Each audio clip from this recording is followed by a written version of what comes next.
Hey, what's up guys? John here. A string of new mandates will come into effect starting this Friday that will impact roughly 500,000 truckers every single week that are bringing in food, produce, oil, fertilizer, electronics, vehicles, everything that America needs and depends on is going to be grinding to an absolute halt in the next couple days. And we're likely going to start to see it in our grocery stores coming Tuesday, Wednesday, maybe late next week. We're going to really see how real this situation is, how bad inflation is going to get, and what ultimately is going to happen to consumer confidence. It's going to get zapped, I believe, from a lot of the markets, and people are going to start getting into defensive mode. In this video, I'm going to walk you through exactly what you can expect. So please smash that like button. When you hit the like button, YouTube is going to share this content to educate more people about what's really going on behind the scenes. So please smash that like button and let's begin. On this channel, I talk about personal finance, real estate, investing, and passive income. And of course, the economy and everything about the economy. And one of the most important aspects of an economy is a functioning economy. And that is now no longer going to be a viable reality in this country. Starting the 15th of January, roughly 30,000 truckers every single day that cross the border are going to have to show proof. These truckers are the ones that really bring our livelihoods to our front door. And with these truckers gone between US and Canada, that poses a major problem. But it gets worse because also starting next week, the 22nd, the relationship between truckers going through Mexico and America is also going to go through the same thing. And these truckers, roughly 35,000 truckers, are going to be impacted. 35,000 truckers per day, which brings us to about 470,000 truckers, 460,000 truckers per week that are no longer going to have the same level of freedom. So if you lose half of those truckers, 30% or 40% of those truckers, what is that going to do to food prices? What is that going to do to scarcity? Things are going to get real in this country. Things are going to get a different level. People are going to see things differently coming very soon.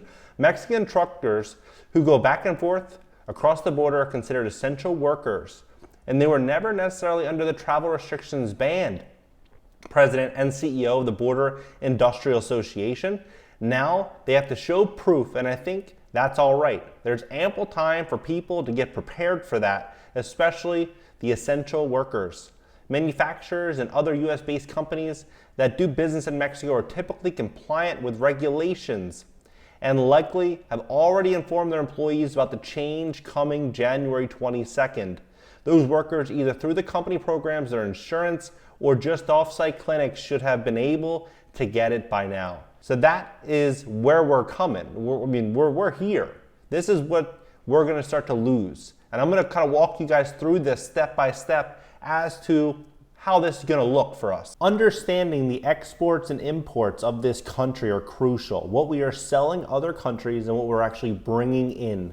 What we are selling, our top 10 exports right now, machinery, including computers, electric machinery, equipment, mineral fuels, including oil, vehicles, optical, technical, medical apparatus, aircraft, spacecraft, plastics, gems, organic chemicals.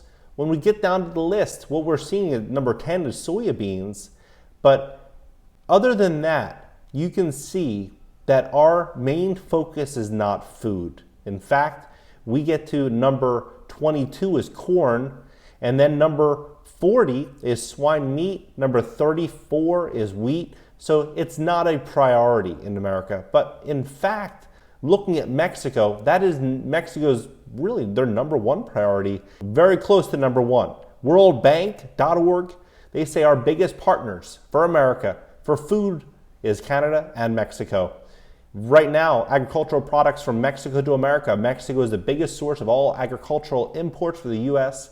In 2018, this included 5.9, I believe this is billion of fresh vegetables, 5.8 billion of fresh fruit, 3.6 billion of wine and beer, 2.2 billion of snack foods, 1.7 billion of processed fruit and vegetables, avocados, tomatoes, onions, bell peppers, popular vegetable imports from Mexico. The U.S. imported 2.3 billion of tomatoes, 1.7 billion of avocados from Mexico. The U.S. also imported 3.5 billion of beer, including Mexican beer. The country is renowned for such Corona, Dos Equis, Modelo, and many tequilas for which the country is renowned. Mexico also supplies the U.S. with many tequilas, right?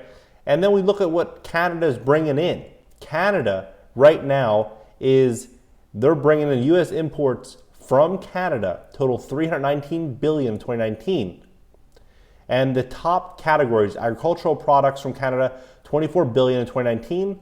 Agricultural imports, leading categories including snack food, red meats, fresh chilled or frozen, 2.5 billion. Other vegetable oils, 1.8 billion. Processed fruit and vegetables, and fresh vegetables. So food is where we're driving that activity from Canada and Mexico. And when this starts to become a real challenge coming in the next couple of days, what's ultimately going to happen is this. Food is more expensive now than it has been in decades.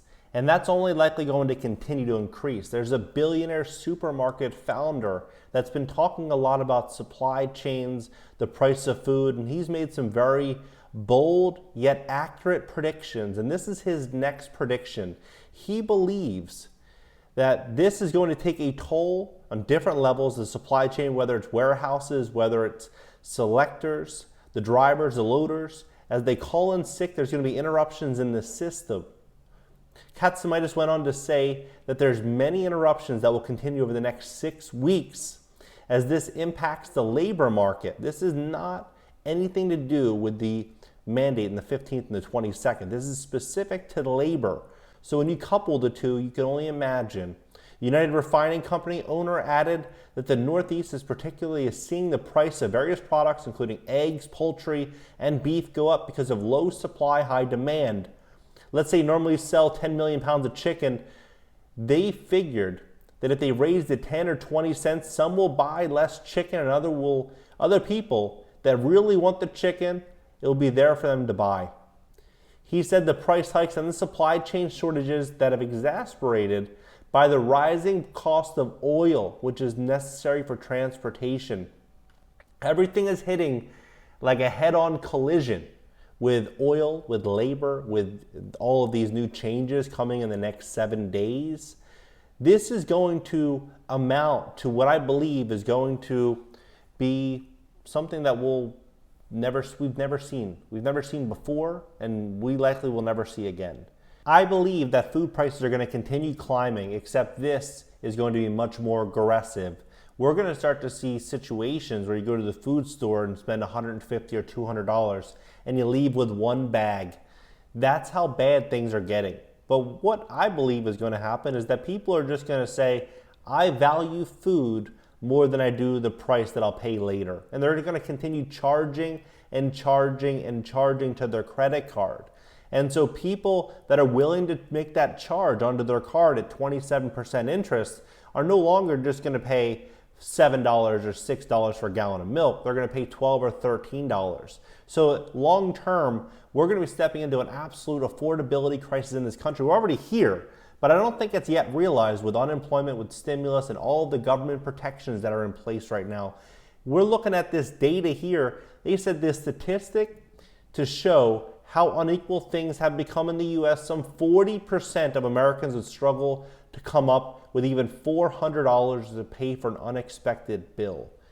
Where we're going to go next over the next couple weeks, next couple months, is, I believe, going to be more of a panic. I think we're going to leave that excitement in the stock market. I think we're going to leave a lot of these speculative assets behind as people really start getting to brass tacks and focusing on core fundamentals, which is going to be food and living affordably. Drop your comments below. What do you guys think about everything that's happening right now? Where do you see this playing out? Drop your comments below, smash the like button. When you hit the like button, again, YouTube's going to share this content to educate more people, wake more people up as to what's really going on in the U.S. economy. So please hit that like button. Consider subbing here. Also consider subbing on my personal channel, my second channel. All the links pinned down below in the top comment. See you guys next video. YouTube Success Blueprint. To learn more about growing your YouTube channel and creating passive income as a YouTuber, register for my YouTube Success Blueprint by clicking the link in the description below this video.